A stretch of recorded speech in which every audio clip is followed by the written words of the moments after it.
Bonjour tout le monde, j'espère que vous allez bien. Comme nous sommes le 4 juillet, pour le point anecdote de la semaine, je vous propose de faire un aller-retour entre Paris et New York. Alors pourquoi New York? Eh bien c'est simple, puisque nous sommes le 4 juillet, vous savez que ce jour-là, les Américains commémorent l'Independence Day et la naissance des États-Unis d'Amérique le 4 juillet 1776, c'est donc leur fête nationale. Comme vous le savez aussi, l'un des emblèmes de New York et l'un des symboles de cette indépendance et de la liberté du peuple américain se trouve sur Liberty Island au sud de Manhattan. Je veux parler de la Statue de la Liberté. Et alors, en début d'anecdote, je vous ai dit que nous allions aujourd'hui faire des allers-retours entre Paris et New York. Pourquoi est-ce que je vous ai dit ça? Eh bien simplement parce que cette immense sculpture américaine est en réalité d'origine française déjà, mais aussi parce que, je ne sais pas si vous le saviez, mais la Statue de la Liberté que l'on peut voir aux États-Unis possède 6 petites sœurs qui se trouvent encore à Paris aujourd'hui. Alors avant de vous en dire plus sur ces répliques parisiennes, je propose un petit retour historique sur l'indépendance des États-Unis justement et sur la création de la Statue de la Liberté. Nous sommes à Philadelphie le 11 juin 1776. Ce jour-là, une commission incluant Thomas Jefferson, Benjamin Franklin et John Adams est chargée par le Congrès, qui rassemble des représentants des 13 colonies anglaises en Amérique, de rédiger une déclaration d'indépendance vis-à-vis de l'Empire britannique. Ce texte est voté le 2 juillet et après quelques ajustements, l'indépendance est déclarée le 4 juillet 1776. Alors, avec cette indépendance, c'est aussi le début de la guerre anglo-américaine, puisque les Britanniques, vous en doutez, n'acceptent pas cette sécession et veulent calmer cette soif de liberté.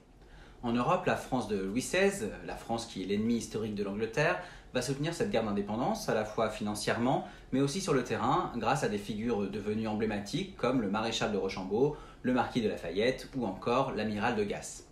Ces personnalités et leurs troupes vont ainsi contribuer à la capitulation anglaise à Yorktown, en Virginie, en 1781, et le traité de paix va être signé à Paris le 15 avril 1783. Les États-Unis d'Amérique sont désormais une nation indépendante. Alors faisons maintenant un bond en avant dans l'histoire. Nous sommes en 1886 et pour célébrer le centenaire de l'Independence Day et l'amitié franco-américaine, la France va décider d'offrir aux États-Unis une statue qui va devenir célèbre. Il s'agit de la Liberté éclairant le monde, bien sûr plus connue sous le nom de Statue de la Liberté. Alors vous noterez que le centenaire de l'indépendance américaine était le 4 juillet 1876, nous sommes ici en 1886, donc 10 ans plus tard. En réalité, le projet avait bien commencé en avance, mais la guerre franco-prussienne de 1870 va retarder donc les délais de livraison. Alors revenons à la Statue de la Liberté. Elle est coiffée d'une couronne de 7 pointes. On dit que ces 7 pointes représentent les 7 continents, l'Amérique du Nord, l'Amérique du Sud, l'Europe, l'Asie, l'Afrique, l'Océanie et l'Antarctique, ou encore qu'elle symbolise les 7 océans, the Seven Seas, l'Arctique, l'Antarctique, l'Atlantique Nord et l'Atlantique Sud, le Pacifique Nord et le Pacifique Sud et l'océan Indien. Au final, la statue incarne surtout la paix. Elle tient dans sa main droite une torche pour éclairer le monde de ses lumières et dans sa main gauche, elle brandit la déclaration d'indépendance américaine. Elle est représentée en mouvement et on peut observer que dans son mouvement, elle vient de briser ses chaînes, des chaînes qu'elle piétine comme pour inviter justement le peuple à la liberté. Alors la statue de la liberté est d'inspiration antique et de style Art Nouveau. Cette sculpture de 46,05 mètres de haut, sans compter le socle, et de 225 tonnes, a été réalisée en acier, recouverte de feuilles de cuivre sur une charpente métallique. Elle mêle des prouesses industrielles et artistiques de son époque. La Statue de la Liberté a été financée par souscription internationale en France et aux États-Unis, et comme vous le savez sûrement, elle a été créée par le sculpteur français Auguste Bartholdi en collaboration avec Gustave Eiffel et Eugène Viollet-le-Duc. En revanche, le piédestal, lui, en forme d'étoile, il sera construit par un architecte américain, Richard Morris Hunt. Alors je viens de vous parler de la Statue de la Liberté de New York, mais il faut savoir qu'il existe encore 6 modèles réduits de cette célèbre sculpture en plein Paris que vous pouvez encore découvrir aujourd'hui. Je ne sais pas si vous avez déjà pu le faire, mais en tout cas je vous invite à parcourir la capitale pour les retrouver. Alors la première Statue de la Liberté parisienne se trouve sur l'île aux Cygnes, dans le 15e arrondissement de Paris. Cette réplique a en fait été offerte en 1889 par le Comité des Américains à Paris pour célébrer le centenaire de la Révolution française. La deuxième statue se situe dans le Jardin du Luxembourg, donc dans le 6e arrondissement de Paris. Il s'agit d'une réplique en bronze de 2,85 mètres offerte par Bartholdi à la ville de Paris à l'occasion de l'exposition universelle de 1900. Cette statue a été installée ici dans le Jardin du Luxembourg en 1906, mais sachez que récemment, pour des raisons de conservation, elle a été déplacée au musée d'Orsay et que celle que nous pouvons donc voir aujourd'hui est en fait une copie qui date de 2012.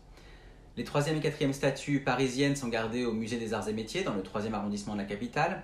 Si vous visitez ce musée, que je vous conseille de faire, vous pourrez voir le modèle original de Bartholdi, un modèle au 1/16e à l'intérieur du musée et une réplique semblable à l'extérieur. Ensuite, en ce qui concerne la 5e statue parisienne, elle est vraiment bien cachée. Et là, je dois avouer que si on ne me l'avait pas dit, je ne l'aurais jamais trouvée. Et je pense que ça serait la même chose pour vous. On ne peut pas tomber par hasard dessus. Elle se trouve place Michel Debré, dans le 6e arrondissement de Paris.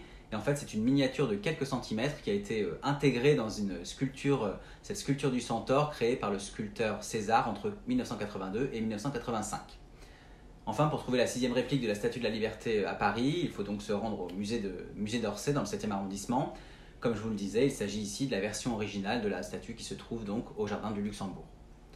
Alors si vous comptez bien, on a fait le tour des 6 statues parisiennes, mais avant de vous laisser, je vous propose de découvrir un 7e monument à Paris qui lui aussi est vraiment lié à la Statue de la Liberté. C'est un monument que beaucoup de gens connaissent, mais que peu finalement assimilent à la célèbre statue new-yorkaise. Je veux parler de la flamme qui se trouve sur le pont de l'Alma. Alors en fait, cette flamme de la liberté, c'est comme ça qu'elle s'appelle, c'est la reproduction exacte de la flamme que l'on peut trouver sur la Statue de la Liberté à New York. Elle a été offerte en 1987 par des donateurs internationaux en symbole de l'amitié franco-américaine et à l'occasion du centenaire de la création du journal américain International Herald Tribune. Cette flamme est donc située, comme vous le savez, place Diana, sur le pont de l'Alma, là où la princesse de Galles Lady Di va trouver la mort donc le 31 août 1997. Voilà, j'espère que cette anecdote vous a plu. À défaut de vous rendre à New York, ce que je vous recommande évidemment fortement, je vous invite à parcourir la capitale pour découvrir les 6 répliques de la Statue de la Liberté. Et en attendant, n'hésitez pas à découvrir mon blog, lescarnetsdigor.fr, et puis bien sûr mon podcast, mais aussi à me suivre sur Instagram, Facebook, Twitter et YouTube. Et je vous dis à très bientôt.